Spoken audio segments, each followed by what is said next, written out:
Hello, everybody. It's Mike Yao with Fire in the Head Productions. Not Savage Kingdoms this time, necessarily. So, this video is about a new game project that I've been working on called Red Sun. So, Red Sun will be a classic sword and sorcery sort of game, which is really kind of my bread and butter. As much as I'm a Tolkien fan, that's technically high fantasy. High fantasy isn't really my thing. In fact, Tolkienian high fantasy is really the only high fantasy that I really kind of love.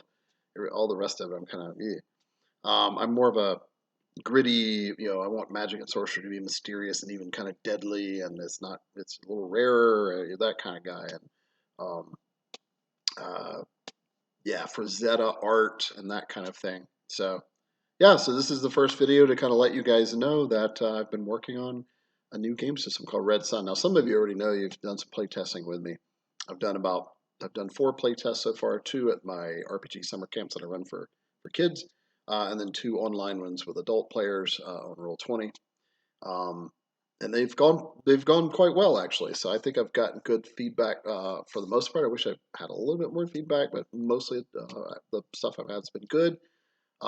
System seems to work really well. It runs really fast. It's very simple, yet there's some nice complexity in there, which is kind of what I was going for. So, and this is not to say, I want to make this clear up front, I'm not abandoning Savage Kingdoms. In fact, I still have to get the Heroic Adventures book out there. I've only got about half written, maybe 60% written, because I've been so busy with other projects, which is great. So I've kind of fallen behind on that a little bit. In fact, it's probably going to come out like a month later than I thought. I'll have to address that in another video to the Kickstarter people. But just kind of put that on the side. If you Kickstarter people, you don't understand. So I apologize, but it shouldn't be like too much later than what the Kickstarter says. So anyway, back to Red Sun. So yeah, this project I just started working on kind of on a whim about maybe 4 or 5 months ago, maybe 6 months ago. We'll say 5 months ago. What's August? Yeah, I think it was around April or May. I kind of started dabbling. And the reason I started is because Savage Kingdoms, I've been with it for 7 years. The third edition's come out. I've been pretty happy with it. I mean, it's a small indie film game, and but for what it is, I've been very happy with it. But I think it's time to kind of move on. And again, I'm not abandoning it because I still have to get Heroic Adventures out. I still run live games of SK. I still run some on Roll20.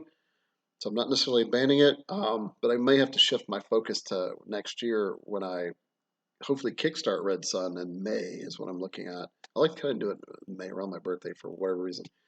Um, so then I will have to focus more on Red Sun. But then again, I might be working. I tend to, if I work on something so much, I get slightly burned out. So there'll probably be a point where I get a little burned out on Red Sun. I might want to come back to SK for a while. Point is, I'm not abandoning either. I'll probably run both. They're kind of even though they're in the same world, they're their own thing. And I'll get to more of that in a second. Actually, I'll get to it right now. So the reason they're on their own thing is because originally SK was supposed to be Sword and Sorcery. In fact, the logo even says Heroic Sword and Sorcery Adventure. Um, and then it kind of became its own thing. It's now a mix of Sword and Sorcery, but even little elements of high fantasy, since you do have the Shi, which are kind of like elves and um, stuff like that. A little bit of historical fantasy mixed in. That's on purpose because I have cultures that, not all of them, but a lot of them equate to real world cultures. Robert E. Howard did the same thing in his Conan setting. A lot of authors do it. It's not that unusual. Um, because when you do that, people already have in their head a package of ideas. If you say that you're playing a Gairn, that's Proto-Celtic. You know that, okay, I'm a Proto-Celtic person. That gives me at least some idea of how to role play this character, maybe what the character believes in, and his personal code of honor and all that kind of stuff. So yeah, so Red Sun will be more traditional sword and sorcery, whereas Savage Kingdoms is kind of sword and sorcery meets Game of Thrones meets historical fantasy, which is fine. It became its own thing. I actually love where it went to, but I decided to use the same setting in Savage Kingdoms for Red Sun because I think it would be fun to explore the past. I do have a decent, somewhat detailed timeline. You can see it in the front of the core rule books of all 3 editions, and a little bit more in the extra books too, like the Savage East. You can see the timeline of things, and that's not even all of it. I have some other stuff still in my head or written down in other areas that go back years ago, sometimes decades ago. Um, So it's pretty detailed, but a lot. So I kind of know the basics of what the structure, but a lot of it still is not there, and I'm very excited about filling these areas out, filling in the blanks, as it were. So that excites me. The fact that I have some stuff that I already kind of know that kind of helps me for game design wise, but yet I also have enough stuff to fill out to make it interesting from a more of a writing standpoint instead of a game design standpoint. So yeah, it'll be kind of cool. So why is it called Red Sun? You might ask. It's called Red Sun. Pretty simple. There's a red sun in the setting. Not as a big deal in Savage Kingdoms. It's just the sun's red. Maybe bigger of a deal in Red Sun itself because it's called Red Sun, and that'll probably be part of the logo. But also because in even more of an ancient world setting, people rely on the sun more. It's either a god or a demon to a lot of people. And so the desert cultures, it's a horrible. It's Zrok's thousand torches, as the Zaramis would call it. More of a curse. Where in the north, maybe it's more revered, such as the goddess Signa and Scathia. Incidentally, Scathia doesn't exist in Red Sun yet, so because it's only like 600 or 700 years old. But the Proto-Scythians do exist, and they were the Thraci. So the Thracians are still around. So that's and they were a splinter group with the Volcar. But not to go too much in that, I don't want to make this video too long, but I do want to put out some lore. So why it's called Red Sun. It is a red giant to put a science spin on it. People in the world, of course, don't really know it's a red. It's the sun. It happens to be red. They don't know that there's white dwarves and yellow giants and white giants. Blue dwarves out in the universe. Perhaps in this setting, they don't even exist. Maybe this is the only planet. I don't think necessarily we have to go that far. However, the cool thing about sword and sorcery, those of you who are fans of it probably know what I'm talking about. You see it in Howard, the Conan creator, Robert E. Howard. And you see it in a few other elements of, well, you definitely see it in John Carter of Mars, more specifically, but that's almost its own thing, where there's almost a little bit of nods to science fiction here and there, just a little bit, because a lot of the people in the settings, particularly sorcerers, get some of this knowledge, this esoteric knowledge from beyond the stars, and that kind of makes them aware of something called a planet, or possibly another plane, or possibly even outer space. And that's where you get to the Mars thing. So that's kind of connected. So there is almost a little tinge of like science fantasy, I would say, to it. Just a little. I actually don't like mixing the two, but when you just kind of hint at it a little bit, and you can also explain it through mysticism, I think it's kind of cool. I think it kind of resonates. So, point is, people may or may not be aware that there are other suns and stars and planets in the Red Sun setting. Speaking of which, I finally named the planet. Actually, it was named a long time ago, but I just didn't want to publish it in Savage Kingdoms because in Savage Kingdoms, I didn't want people to be aware that there was a planet. In fact, the world could be flat. I never actually decided on that, so each game master can decide. The only references to other worlds or other dimensions, the other world, in fact, itself. The other world, of course, is divided by different regions, such as the Netherworld and the Overworld and the Shadow World, sometimes known as the Mirror World. So yeah, and that cosmology will still be there because it's still the same setting. I don't think it would have changed much in 2,000 years, maybe a little, people's beliefs. But I don't think it would have changed a whole lot. So, and I really am really kind of happy with my sort of basic tight cosmology. Was never a big fan of the D&D cosmologies, all the tons of different planes and stuff. I thought that got a little too precise and a little too sciencey. I think when you don't quantify something necessarily in game mechanics, it makes it more mysterious. It makes it harder to run in some cases if player characters encounter that. But in the overall story, the overall narrative, the overall fiction, it makes it more mysterious because it's not quantified. So I find that very appealing. So in Red Sun, there'll still be a lot of that that's not quantified, but there are a few things that I can quantify because of the genre that it is. So the planet is Torion. Originally in Savage Kingdoms, in this setting, even before it was called Savage Kingdoms, um, it was called it was called Norithia. Norithia is the Elvish name for Hassan, that continent. And the elves they were aware that we were on a planetary sphere, a globe that spun, and they called it Torion. So, but very few other people know that. Most scholars, and again, most people don't care. The average person, their world is to the next river or the next mountain range or the next village over. They don't. They're not really concerned with things in the cosmos or anything. It doesn't really affect them. But adventurers, mercenaries, explorers, scholars, which typically tend to be sorcerers, they might discover all these greater stuff. So, yeah, the planet's called Torion. I might change it though, or I might have another word. I like the name, but it's a little too elvish / she, and they're not like as big of a part in Red Sun anymore. In my timeline, the age of the she was about 1500 years before where I'm going to set Red Sun, which is right before the fall of Zarkon, when R rises up and causes the War of Light and Shadow, that big 5-year war between R and Zarkon. That's a kind of exciting part in SK history. So I'm thinking about setting the default setting right before that event. My tendency is to set stuff after the big event.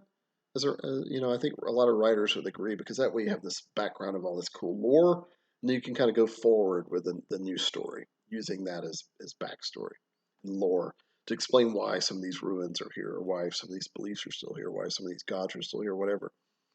But it is really rather appealing to set it before that and explore Arconian culture more. Zarkon is kind of based on Babylon, like Proto-Egypt, basically, and then R as well. R would be almost more like what we know of ancient Egypt in the real world, kind of the next step beyond Proto. Proto is probably the step beyond Mesopotamia / Babylon. So that's more like the Ebenezer people. All right, so without getting too much into that, because some of you already know, I'm going to make this video a little bit more vague from now on. I don't want to give away some of my design tips. It's new, so I don't want to tip my hat to some of the stuff. So I'll be kind of vague. So what else about lore? So playable races would be the Garens. Those are kind of the proto-Celtics in the world.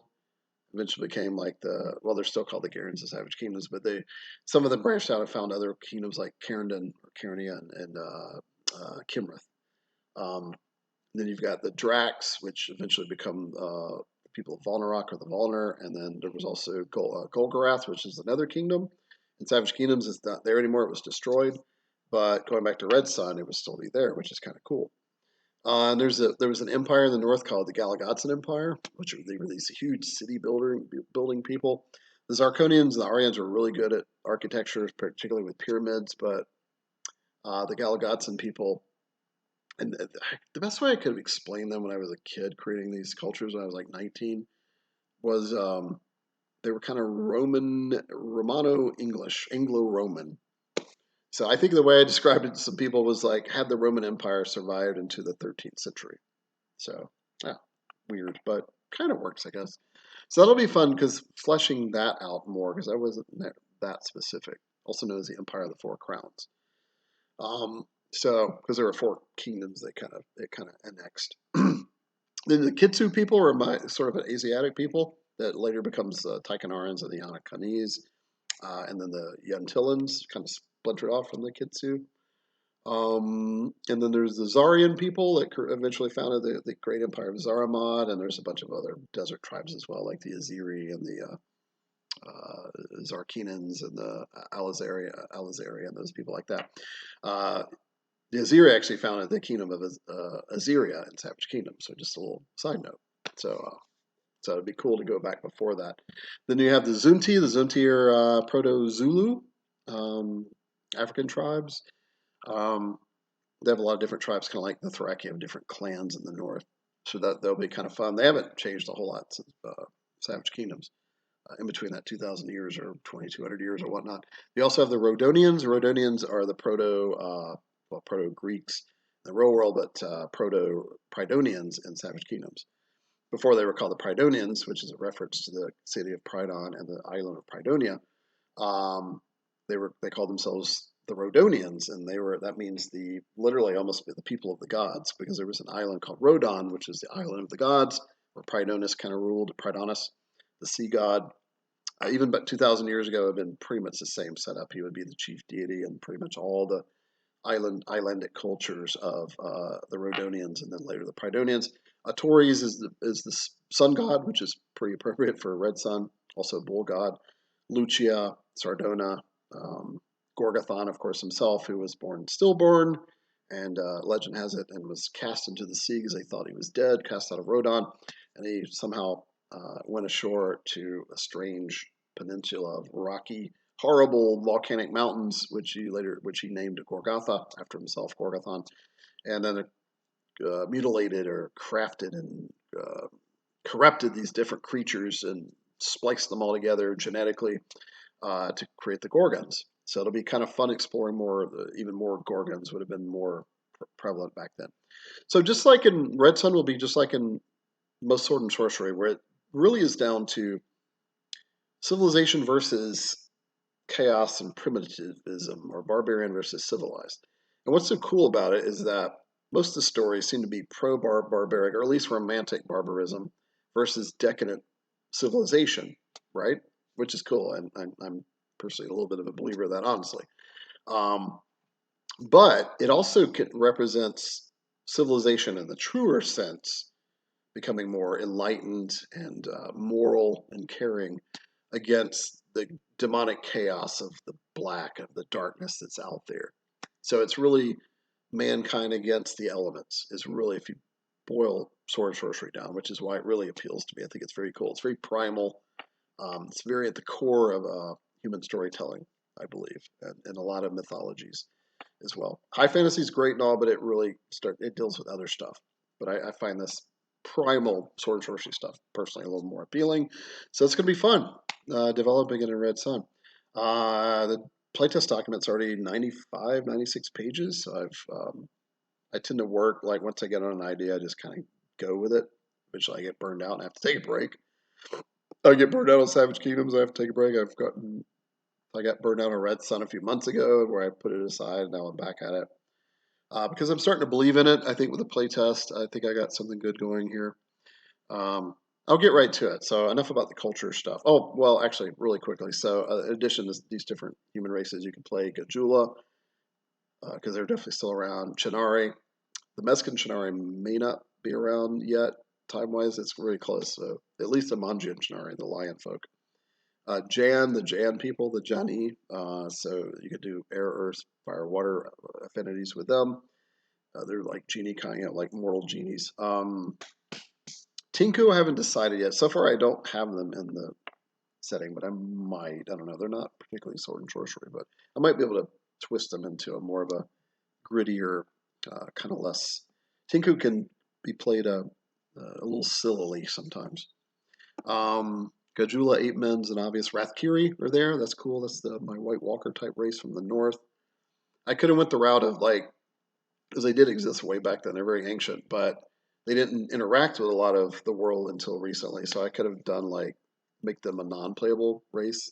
People encounter them, but I think they're kind of cool as a playable race, and yeah, they're supposed to be rare, and so I think they're kind of cool. They're kind of like White Walkers, good with ice magic. They're very stoic.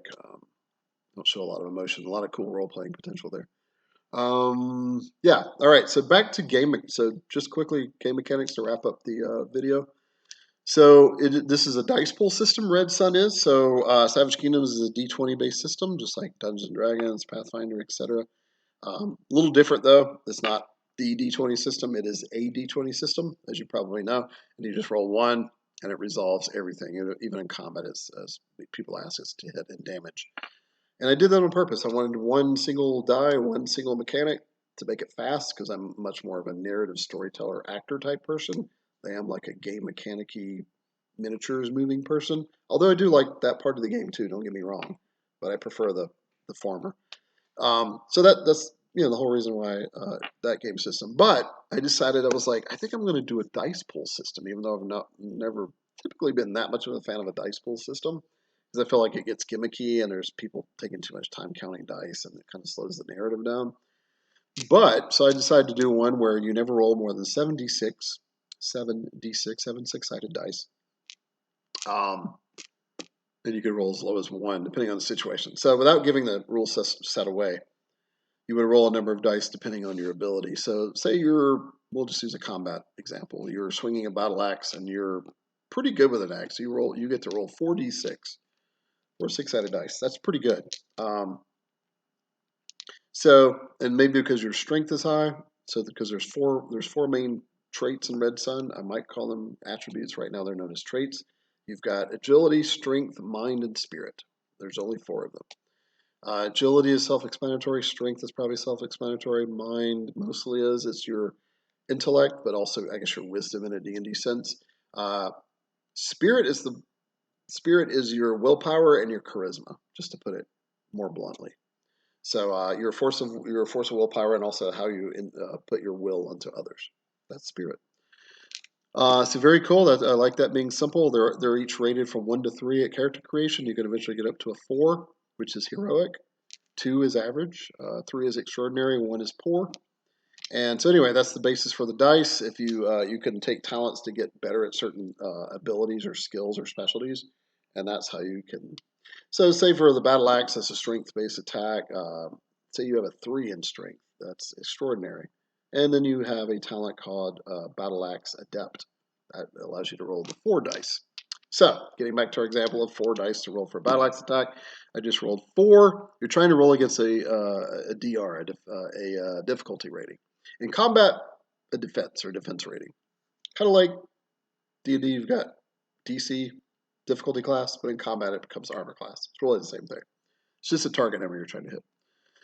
In this case, I rolled, if I was fighting a opponent would say defense rating of 4, which is kind of average. I just did 1 hit. I only got 1 6. So you're looking at, out of 4 dice, how many 4s you would get in this case. I only got 1 success. I rolled 1 6 on this odd-looking die. And that means I have 1 success. That's called a marginal success. Marginal success in the system means you succeeded, but some complication occurred. So maybe you connected with your battle axe and there was a crack in it. You heard a crack. You might have to get it fixed after battle, but it's not technically broken at the moment because that would be a mishap, which I'll get to in a second what a mishap is. If I rolled, here I'll roll the 4 dice again using the same example. I got 1 success again. All right, we'll say I get, there we go, a 4 and a 5, 2 successes. That's what is 2? A moderate success. So that's just a normal success, just a basic, nothing bad happens, but nothing greater happens. 3 successes is called an extraordinary success. So you succeed in what you were doing and then possibly some little minor benefit in addition to that, particularly in spells. Each spell has like literally what you roll. It's actually really fun. 4 is heroic success, so definitely something extra occurred. In fact, in combat, if you get a heroic success, there's a chart you roll on. Not only did you deal 4 points of damage in this case, because each success equals a wound or a point of damage, if your weapon's capable of doing up to 4. A battle axe in 2 hands can do up to 4 points of damage, which is that's lethal to like a commoner. Like a fairly tough adventurer would still have like 1 vigor point left, which makes sense because that heroic success with battle axe means that you probably hit the neck or deep in someone's chest, which is likely to be lethal to some, or at least very a grievous wound to others. What else am I getting? No, 5. 5 successes is a heroic success or a legendary success. I've not seen a legendary success yet in 4 playtests, which is great. I probably shouldn't have seen one. If I'd seen 3 by now, I'd be like, okay, that's clearly not a heroic success. So my instincts have been pretty decent on that. I have seen 1 or 2, I think 2 heroic successes, which is 4 successes, which is kind of cool. Out of 4 sessions, happens once or twice. That sounds good. Probably seen half dozen to 7 or 8 extraordinary successes. That's 3. And then I've seen a lot of marginal successes and good amount of moderate successes too. So in essence, that's kind of how the system works. I said I wasn't going to give too much away. I probably said a little too much there, but that's generally how it works. Oh yeah, armor. So armor is rated on a 1 to 6. If you have like leather armor, for example, that's a 2. Meaning that if you're hit, say you're hit for 2 points of damage, you can roll a d6, and if you roll a 1 or 2, you block 1 point of damage. So you would only take 1 in this case. Or if you were only hit for 1 and the armor blocked it, you took none. This represents the fact that the weapon hit in more armored area, particularly in more of a early Bronze Age antiquated. Armor was not, a lot of people had exposed flesh and armor back then, even like good armor. So I think it fits really well for the genre. If you're wearing chainmail, it's like a 4. You'd have to roll, if you roll a 1 to 4 on a d6, you could block 1 point of damage. You can actually have, I created a Red Sleer warrior or soldier character pre-gen. That's actually, his armor rating is 6/2. What that means is 6, he automatically blocks 1 point of damage, right? Because if you roll a 1 to 6, 6 obviously.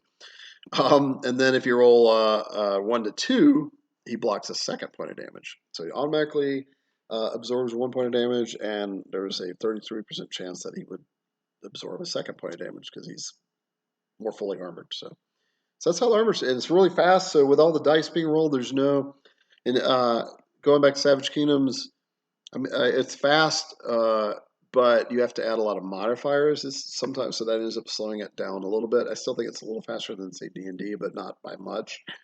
Because D&D 5 is actually fairly quick until you get to higher levels, and there's all this like crazy stuff. But this system is, whenever a modifier, instead of adding a +1 or +2, you just add a die. So a prone opponent is another +1 to hit, say in combat. An off-guard opponent is +2d6. So in my battle axe example, I'd be rolling 6d6 if I was striking an off-guard opponent with my battle axe.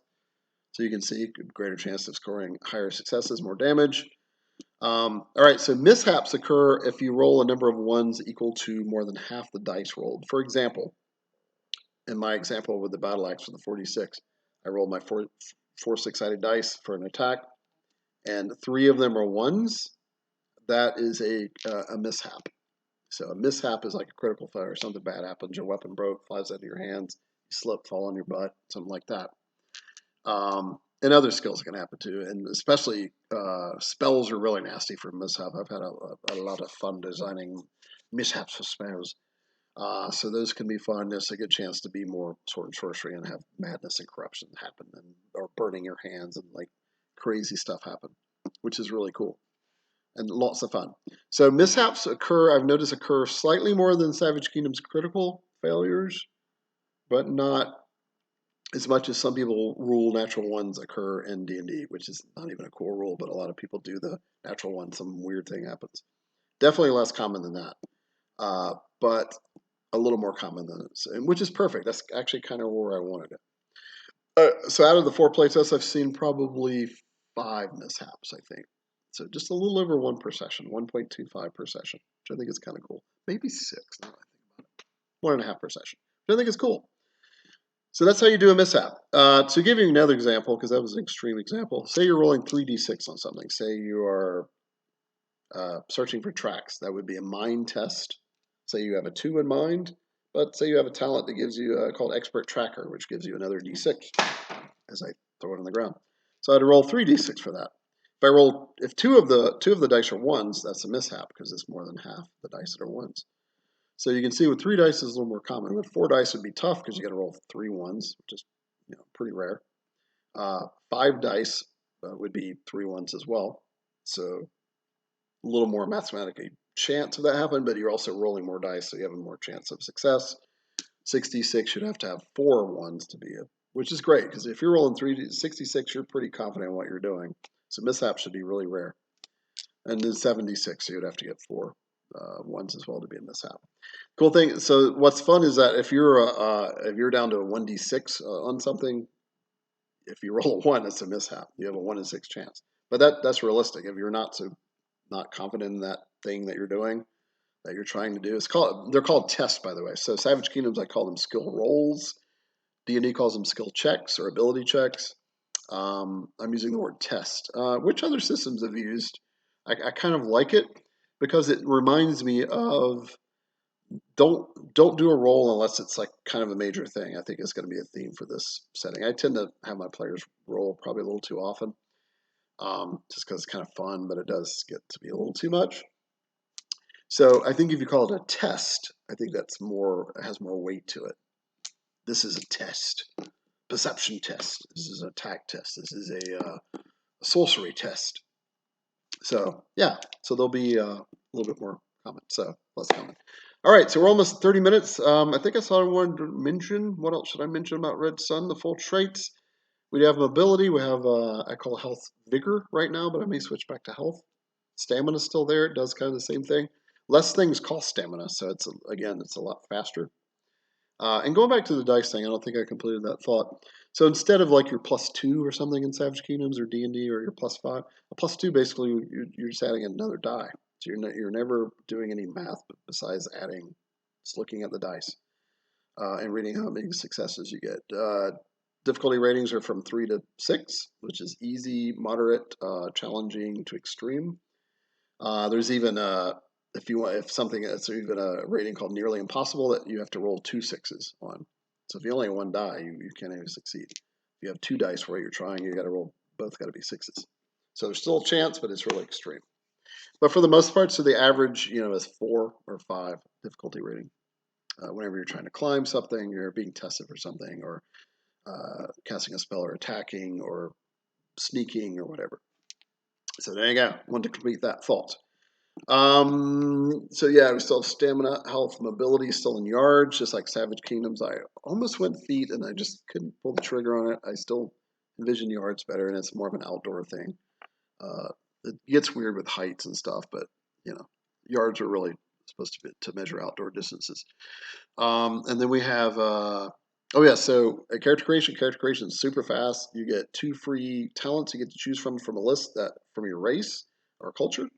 You get 2 from your race or culture. You get 2 from your calling. I'm calling them callings, which is kind of like your class type thing or life path.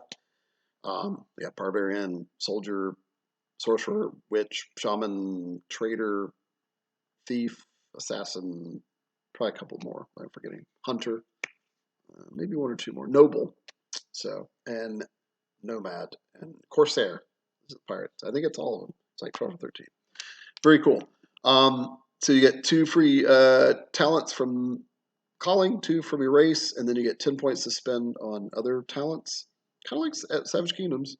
And you can get up to 5 bonus points for taking 5 points of complications. I call them complications in setting instead of weaknesses. I might go back to weaknesses, but I'm kind of liking complications, and I think a lot of the players have kind of liked that term as well. So that's what it's called right now in the playtest document. What else can I go over really quick without giving too much away? Kind of went over the basic system. Yeah, I think it's it. So we'd have talents, complications, spells, sorcery. So in order to learn sorcery, you have to have a talent, kind of like in Savage Kingdoms, to get into it. Beginning level sorcery is not that difficult to get, kind of like Savage Kingdoms, but to get to like mastery of like fire magic or air magic or death magic, I have 7 disciplines of magic, just like in Savage Kingdoms, because I figure that would not have changed in 2,000 years that much. So it's hard to get up to that mastery level as it should be, but not impossible. But you do have to bank a lot of your points. Speaking of which, experience points are every 10 experience points. So far in the playtest, I could change it. Every 10 XP you earn is an advancement, and then you can spend that many of experience points on new talents. So instead of literally that many points. So say you get to 11 XP at the end of the session, you get to a point where you can advance. Game Master says, cool. It could be downtime. It could be a week's downtime as suggested, but it could just be overnight, however you want to do it. And then you now have 11 experience points that you can spend on new talents, or you can bank them if you're saving up for something really expensive. Every 50 experience points, one of your traits, one of your 4 traits goes up by 1, which is pretty major. And that's it. That's the advancement system. It's very simple. So again, I wanted to make the game a little clearer and crisper, but still with some fun little robustness and complexity that Savage Kingdoms gets praised for. So yeah, I think that's it. That's 34 minutes. I've kind of rambled, but I wanted to share my excitement about Red Sun, and hopefully you guys are excited as well. Again, I'm not shunning Savage Kingdoms at all, but I do have to kind of move on. So next year I'll be focusing more on Red Sun after I get Heroic Adventures kind of done. And then I'll have both game systems and Fire in the Head Productions. I still have Mythic West, which is an old West, Mythic West kind of game, Wild West game. I have Savage Stars, I've kind of put to the side science fiction. And then I also have, I feel like I did another one in there. I think it's it, actually. But those haven't been published, but they are kind of out there, and I've play tested with people. So for Fire and Head the Productions. All right. Well, thanks for listening. Hopefully you guys made it to the end of this video. I'm very excited about Red Sun and Savage Kingdoms as well. So thanks for listening, and I'll talk to you guys again soon.